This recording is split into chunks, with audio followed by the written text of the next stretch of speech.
В Крыму простились с известным историком, писателем, телеведущим и сценаристом Алексой Гайворонским.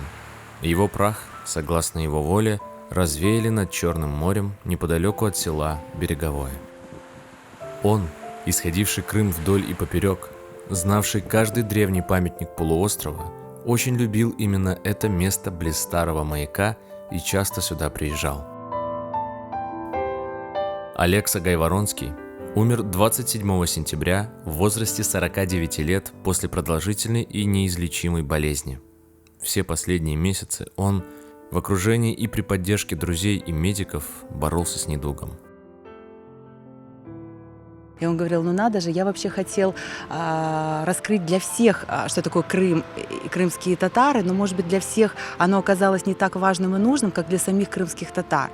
И в итоге, говорит, все, кто мои близкие друзья, это крымские татары, врачи, которые меня лечат, это тоже крымские татары.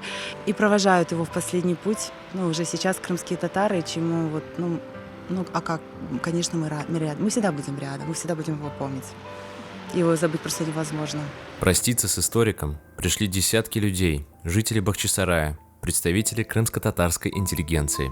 Собравшиеся делились своими воспоминаниями об этом прекрасном ученом и человеке.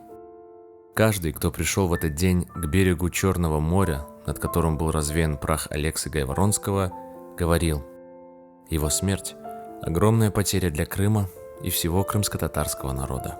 Вчера нас, в общем-то, нашла печальное известие о том, что умер друг нашего народа Алекса Гайворонский. Очень печально, конечно, и вот сегодня мы с ним расстались.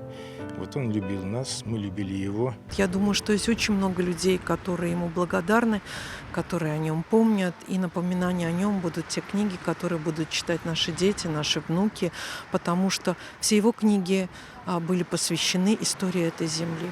У нас ушел Алекса, и это не может не вызывать чувства тоски, грусти, сожаления, потому что его любовь к этой земле именно его языком, который остался в книгах, в видео, в его интервью и во всех трудах, которые он сделал, сквозит огромная любовь к этой земле, которую мы тоже все разделяем вместе с ним. O kadar tarixin derenden bileydi, o derenden tarixin bilgeni, o bizim milletin o kadar sevgini, men o kadar duyaydım onu. O bek bizge büyük işler yaptı, büyük şeyler kaldırdı. Алекса Гайворонский родился 30 апреля 1974 года в Крыму.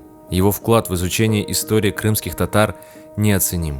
Он открыл нам мир Крымского ханства и Золотой Орды, рассказал обо всех исторических памятниках полуострова в своем знаменитом телевизионном проекте «Прогулки по Крыму» с Алексой Гайворонским. Его исследования вошли в книги «Повелители двух материков» и «Страна Крым».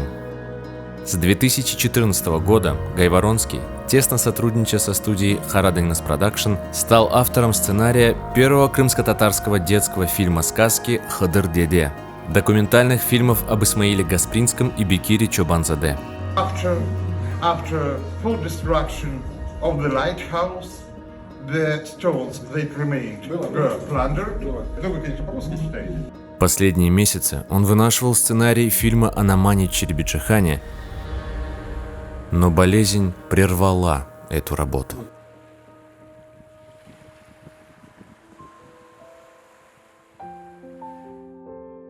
Алекса Гайворонский очень любил свое дело, и он еще многое успел бы сделать для того, чтобы еще лучше раскрыть историю Крыма для его коренного народа.